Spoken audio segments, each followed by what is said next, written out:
I thought buying an abandoned mountain house would give me peace and quiet, until an HOA Karen showed up claiming it was hers now. Every single day after I moved in, she called the police, filed fake complaints, and tried to scare me off the property.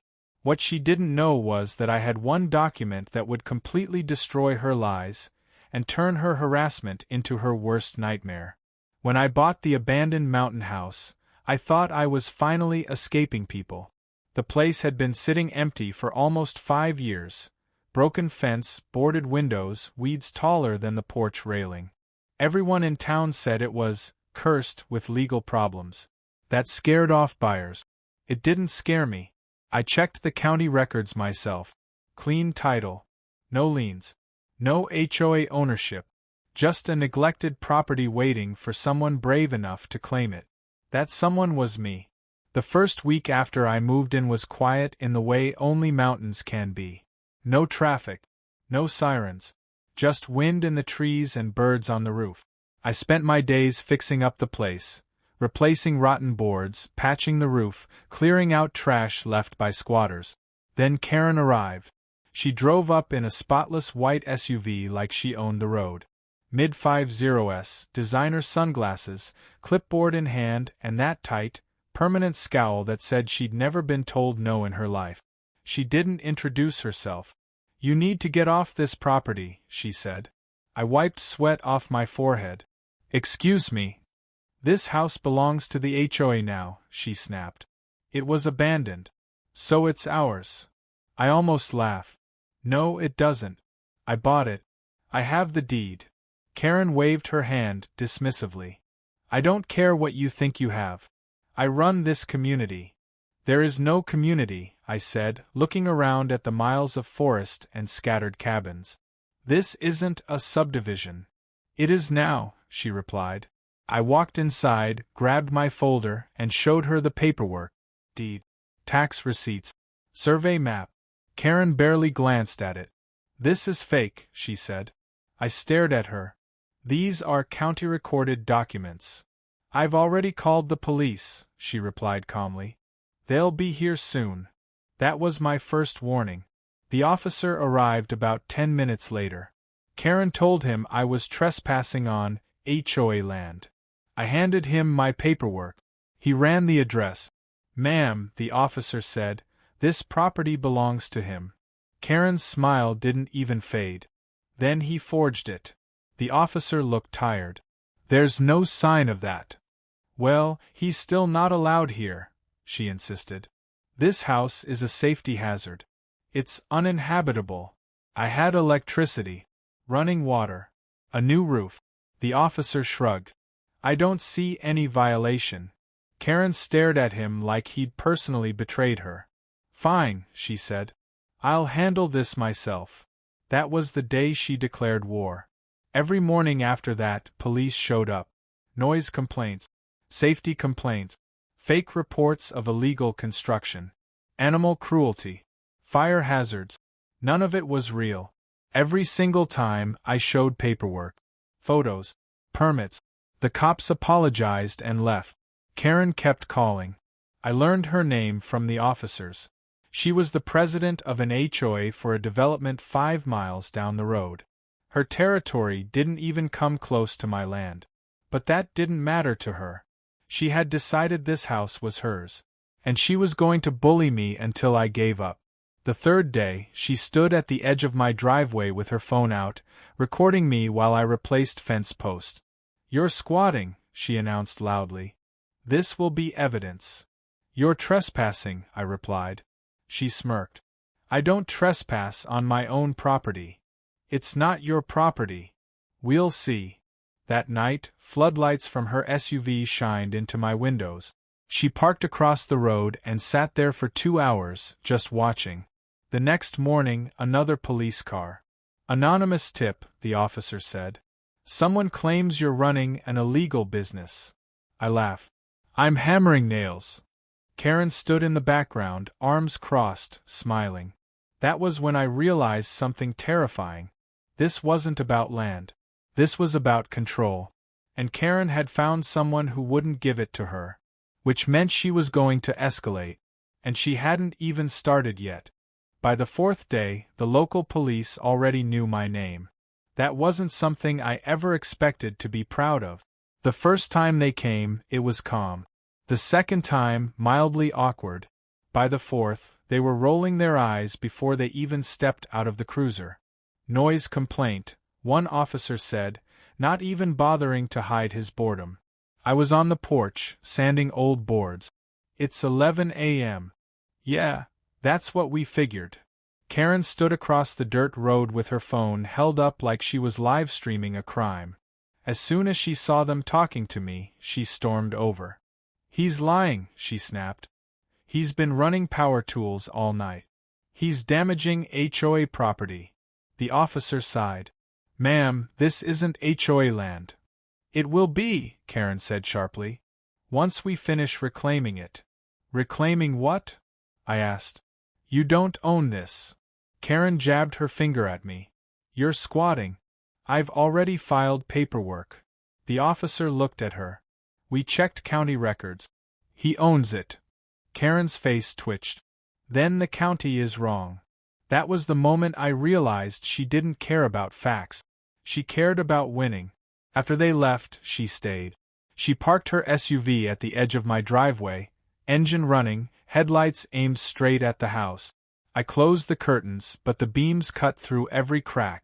It felt like being interrogated by a car. An hour passed.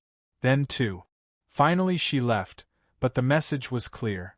The next morning, the police were back. This time it was animal control. Someone had reported that I was running an illegal dog fighting ring. I didn't even own a dog. The officers walked the property, checked the empty sheds, and apologized. Karen watched from the trees like a predator waiting for a mistake. By that evening, code enforcement showed up. Then fire safety. Then building inspection. Karen was stacking complaints like weapons. One of the inspectors finally pulled me aside. Off the record? She's calling nonstop. Different claims, same number. We're required to check. So she can just keep harassing me? He gave a helpless shrug. For now. Karen wasn't just trying to scare me. She was trying to exhaust me. She wanted me so buried in paperwork and stress that I'd just give up and walk away. But she underestimated something. I had time. And I had documentation. Every permit. Every receipt. Every property line. I started keeping a log, dates, times, officers' names, complaint type. Karen kept escalating. One afternoon, she walked right onto my porch. You need to leave, she said flatly. Get off my property, I replied. She smiled. I'm recording. You threatening me? I'm telling you to leave. I own this place, she said. I just haven't enforced it yet. I pulled out my phone. You're trespassing. This is your warning. She froze, then laughed. You think that matters? 5 minutes later, she called the police again, claiming I was threatening her. When they arrived, I handed them my phone with the footage of her on my porch. That was the first time Karen didn't look confident. The officer watched silently, then turned to her. Ma'am, you were the one who entered his property. Karen opened her mouth to argue. Another false report like this, the officer said, and you could be cited for abuse of emergency services. Karen's eyes flashed with pure hatred. She didn't back down. She doubled down. The next morning, a legal notice appeared taped to my door. HOA violation. Unauthorized occupation of HOA property. It was fake, but it was formatted to look real. Official logos. Threats of fines. Eviction language. That was when it crossed from harassment to fraud. And Karen had just made the biggest mistake of her life. Because I wasn't just logging her calls anymore. I was building a case. And she was handing me the evidence. The fake HOA notice taped to my door was the moment Karen stopped pretending. Up until then, she'd been hiding behind concerned neighbor and HOA authority. Now she was forging documents, threatening eviction, and trying to scare me into walking away from a house she had zero legal claim to. I took the notice inside, laid it on the kitchen table, and started taking photos. Then I noticed something. The HOA logo was real, but the phone number wasn't. The signature block was wrong. And the filing code at the bottom? Completely made up. Karen hadn't just harassed me. She'd committed fraud. So instead of tearing it down, I did something better. I waited. That afternoon, she showed up again. Same SUV. Same clipboard. Same smug smile. "I assume you got the notice," she said. "Oh, I did," I replied. Very official looking. She puffed up. "Good. That means you understand you're being removed. By tomorrow, right?" I asked. Her eyes lit up. "Exactly. If you're smart, you'll pack tonight." I nodded slowly. "You know, I showed it to a lawyer friend of mine." Her smile flickered. "He said it was interesting," I continued. "Especially the part where it uses a fake filing code." Karen's face went tight. "I don't know what you're talking about." "So you didn't write it?" She scoffed. "Of course I did. I mean, the HOA did." I smiled. "Which HOA?" "The one I run." "You mean the HOA 5 miles away that has nothing to do with this land?" Karen stepped closer. "You're stalling. Tomorrow you'll be gone." That night, I didn't sleep much. Instead, I emailed every photo, every recording, every fake notice, every police report to the county, the sheriff's office, and the HOA oversight board. Then I waited. The next morning, Karen arrived early, way too early. She was already standing in my driveway when I walked outside. "Well," she said. "Ready to leave?" I held up my phone. "Before I do, quick question. When you sent that HOA notice, did you personally create it?" Karen smirked. "Yes. And it's legally binding." I hit record. "Just making sure," I said. She froze. "What are you doing?" "Documenting." Her eyes narrowed. "Turn that off." "No." She stormed back to her SUV. "You have until noon." At 10:47 a.m., 3 vehicles pulled up. 1 sheriff's car. 1 county enforcement truck. 1 unmarked sedan. Karen was still sitting in her SUV when they arrived. Her smug look vanished. 2 officers walked toward her first. "Ma'am," one said, "we need to speak with you about some complaints and documents you've been filing." Karen looked at me through her windshield. Then she stepped out. "I'm the HOA president," she said sharply. "This man is trespassing." The county official held up the fake notice. "You mean this?" Karen hesitated.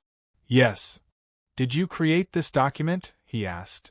"Yes," she snapped. "Because it's my authority." "Ma'am," the officer said, "this property is not under any HOA jurisdiction. That means this document is fraudulent." Karen's face went pale. "And you submitted it to law enforcement," the officer continued. "Which makes it criminal impersonation and falsification." Karen looked around wildly. "He tricked me." "No," I said calmly. "You recorded yourself admitting it." The officer turned to me. "You have video?" I handed him my phone. Karen screamed. "No, no, no, that's illegal. You can't use that." The officer watched silently. "Yes, we can." Karen tried to run. They stopped her. Right there in my driveway, the woman who had terrorized me for days was handcuffed while neighbors from miles away stood watching. She didn't scream about the house anymore. She screamed about how unfair it was, and for the first time since I'd bought that mountain home, the peace finally returned. Karen didn't stop screaming until the sheriff closed the back door of the cruiser. The echo of it hung in the mountain air long after she was gone, a raw, furious sound that didn't belong out here among pine trees and quiet dirt roads. For the first time since I'd bought the house, the mountains felt peaceful again. The county official stayed behind, clipboard in hand. "Sir, you're going to want copies of everything," he said. "Her fake notices, your recordings, the call logs. This is going to be a formal case now." I nodded. "What happens to her?"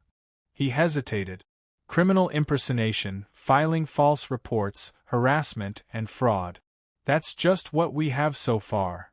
I watched the sheriff's car disappear down the road, Karen's SUV still sitting uselessly in my driveway. All of that, over a house she never owned. 2 hours later, another vehicle pulled up. This time it was a county legal representative. She introduced herself and sat with me on the porch, reviewing the evidence. "She's been doing this in multiple places," the woman said. "HOAs like hers sometimes get power-hungry leadership. But this? This is extreme." Meaning you weren't her first target. That was chilling. Karen had tried to take my house the same way she probably took everything else, by intimidation and paperwork lies. But she'd finally gone too far. That evening, the sheriff returned. "She's being held pending charges," he told me. "And we're filing for a restraining order on your behalf." I let out a breath I didn't realize I'd been holding. So she can't come back? Not within 500 feet of this property. I looked out over my land, the trees, the dirt road, the old house I'd poured sweat into. Good. The next day, the internet exploded. Karen's HOA had a public page. So did the county. When her arrest went live in the local report feed, people started connecting dots. Residents from her HOA posted screenshots. Former neighbors shared stories. Vendors posted unpaid invoices. Same pattern. Different victims. By noon, her HOA board removed her as president. By evening, they were distancing themselves completely. By night, she had no authority left at all.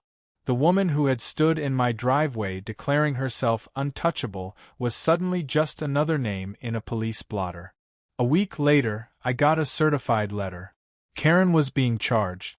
Fraud. False police reports. Criminal impersonation. Harassment. And she was also being sued, not by me, but by her own HOA. Turns out she'd been using HOA funds to finance her little crusade. Printing fake notices. Filing bogus legal actions. Even hiring people to take photos of violations that never existed. She didn't just lose against me. She lost everything. I finally walked my full property line in peace that weekend. No SUVs. No floodlights. No clipboard warriors. Just wind in the trees. And for the first time, I truly felt like the mountain house was mine. Karen wanted it. Karen tried to steal it. Instead, she handed me the quiet she'd tried so hard to destroy. And the war she started? She lost it to a single piece of paper. The deed. The mountain felt different after Karen was gone. Not louder. Not brighter. Just lighter. For the first time since I'd bought the abandoned house, there were no engines idling at the edge of my driveway, no headlights burning through my windows, no clipboard tyrant lurking behind a tree. Just wind through the pines and the soft creak of an old house settling back into itself. Peace had returned. But Karen wasn't done yet, at least not on paper. 2 days after her arrest, I received a notice from the county courthouse. She had officially been charged with fraud, criminal impersonation, harassment, and filing false police report. But what surprised me was the last line. Civil forfeiture pending. The fake HOA documents weren't just illegal, they were part of a larger scheme. The investigation found she'd been doing this to multiple properties outside her HOA's boundaries. Threatening owners. Sending fake violations. Pressuring people into selling cheap or walking away. I wasn't her first target. I was just the first one who didn't back down. A week later, her HOA board contacted me directly. They were apologetic, almost frantic. "She had no authority over your property," the email said. "We've terminated her position and are cooperating with the county." That didn't surprise me. What did surprise me was the next part. They offered to pay for a new fence. Apparently Karen had used HOA funds to pay for the fake notices, surveillance, and even a private process server she'd hired to scare people. The board was now desperately trying to distance itself from her. I took the fence. Not out of kindness, but because it was her money. A month passed. Then 2. Karen didn't come back. No more police cars. No more inspectors. No more bogus complaints. I rebuilt the porch. Painted the siding. Replaced the broken windows. The house slowly transformed from abandoned into home. One afternoon, a sheriff stopped by. "Just wanted to update you," he said. "She took a plea deal." "What kind?" I asked. "Probation. Heavy fines. Restitution to multiple victims. And a permanent restraining order from your property." I nodded. "That works." "She also lost her real HOA position," he added. "And any chance of holding another one." That made me smile. Karen didn't just lose against me. She lost the only thing she ever really cared about: control. The final twist came 3 months later. A letter arrived from a law firm representing Karen's former HOA. They were suing her for misappropriation of funds, and wanted me to testify. I didn't even hesitate. In court, she didn't look powerful anymore. No sunglasses. No clipboard. No smug smile. Just a woman who thought she could steal something that wasn't hers. The judge didn't buy her story. She was ordered to repay tens of thousands of dollars. And when she tried to argue, the judge shut her down. "You abused authority you didn't have," he said. "You terrorized people. And you falsified records. That ends here." That was the last time I ever saw Karen. Today, the mountain house is exactly what I wanted when I bought it. Quiet. Private. Mine. The fence is up. The trees are trimmed. The porch looks out over miles of forest. And every now and then, when the wind hits just right, I remember that first day when she told me, "It's mine now."